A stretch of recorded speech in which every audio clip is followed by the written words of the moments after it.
আমাদেরকে আল্লাহর ইবাদত করতে হবে।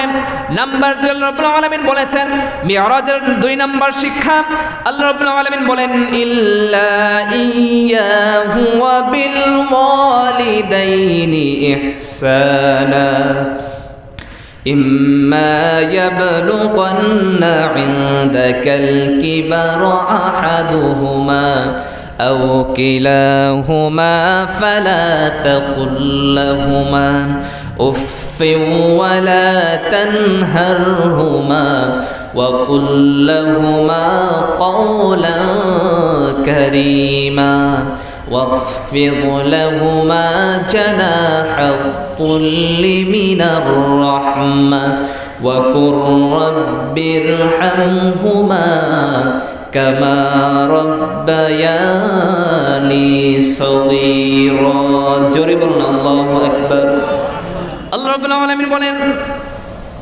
তোমার পিতামাতার সঙ্গে ভালো ব্যবহার করবে ইল্লা ইয়্যাহু ওয়া বিল ওয়ালিদাইনি ইহসানা তোমার বাবা মার সঙ্গে ভালো ব্যবহার করবে এবং তাদের নিকট থেকে একজন অথবা উভয়জন যখন বৃদ্ধ অবস্থায় হয়ে যাবে তাদের সঙ্গে উফ শব্দটা পর্যন্ত করবে না, তাদের ধমক দেবে না, তাদের সঙ্গে ভালোভাবে কথা বলবে, তাদের জন্য দোয়া করবে। যদি তাদের জন্য কি বলে আল্লাহর কাছে দোয়া করবে, আল্লাহ তাআলা সেই দোয়াটাও শিখিয়ে দিয়েছেন।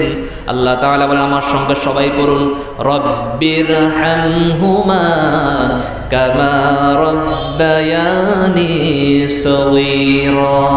আল্লাহ তাআলা বাবা মার জন্য দোয়া করতে হবে, কেমন সেই দোয়াটাও আল্লাহ তাআলা শিখিয়ে দিয়েছেন। যদি কোনো ব্যক্তি বাবা মার জন্য এই দোয়া পরে আল্লাহর কাছে দোয়া করে আল্লাহর কথা অনুযায়ী সেই ব্যক্তিকে আল্লাহ তাআলা ক্ষমা করে দেন। সুবহানাল্লাহ। গেল নাম্বার 2। নাম্বার 3 হলো নিকটাত্মীয় যারা আছে তাদের অধিকার দিতে হবে। আল্লাহ রাব্বুল আলামিন বলেন ওয়া আতিযাল কুরবা হাক্কাহু ওয়াল মিসকিনা ওয়া ইবনাস সাবিল ওয়া লা তুবাযযির তাবযীরা ইন্নাল মুবাযযিরিনা কানু ইখওয়ানাশ শায়াতিন ওয়া কানাশ শাইতানু লিরাব্বিহি কাফুরা। জোরে বলুন আল্লাহু আকবার। আল্লাহ রাব্বুল আলামিন বলেন নিকট আত্মীয় যারা আছে তাদের অধিকার দিবেন। মিসকিন এবং সম্বলহীন পথিকদের প্রতিকার দাও। তাদের যদি কোনো সম্পদ প্রয়োজন হয়, তাদের যদি কোনো কিছু প্রয়োজন হয় তোমার সামর্থ্য অনুযায়ী তাদেরকে দেওয়ার চেষ্টা করবে। আল্লাহ তাআলা সেই কথা বলে দিয়েছে। নিকট আত্মীয়র সঙ্গে ভালো ব্যবহার করতে হবে। আত্মীয় রাসূল বলেছেন যদি কোনো ব্যক্তি হায়াতকে বাড়াতে চায় সে যেন তার আত্মীয়তার সম্পর্ক বজায় রাখে। আত্মীয়তার সম্পর্ক বজায় রাখতে হবে, তাদের সঙ্গে ভালো ব্যবহার করতে হবে। আল্লাহ তাআলা সেই শিক্ষা দিয়েছেন। কিন্তু আজকে দেখা যায় মানুষের সঙ্গে সে সম্পর্ক নাই, ভাই ভাইয়ের সঙ্গে সম্পর্ক নাই, ভাই বোনের সঙ্গে সম্পর্ক নাই। বোন যদি কোনোভাবে সম্পদ চাইতে পারে বোনের সঙ্গে আর সম্পর্ক নাই। আছে না এমন? বোন চাইছে সম্পদ, তার ন্যায্য অধিকার, এটা তাই সে পাবে। আল্লাহর কোরআনের অর্ডার এক ছেলে যা পাবে 2 মেয়ে সেই সমপরিমাণ সম্পদ পাবে। তাহলে সেই সম্পদ সে পাবে। যদি সেই সম্পদ কোনোভাবে চাইতে পারে তাহলে তার সেই ভাইয়ের সঙ্গে আর সে সম্পর্ক থাকে না, মুখ মলিন হয়ে যায়।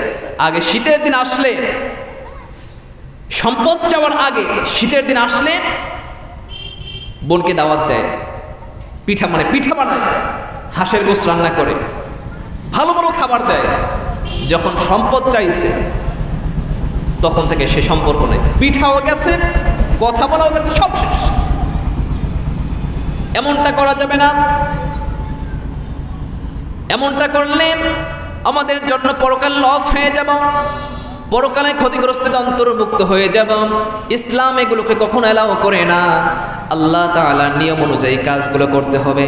যদি আল্লাহর কথা মতো আমরা কাজ করতে পারি আমরা দুনিয়ায় সফলকাম হব, আখিরাতেও সফলকাম হব। দুনিয়াতে যারা সফলকাম হবে আখিরাতেও যারা সফলকাম হবে তারাই প্রকৃত কৃতকার্য।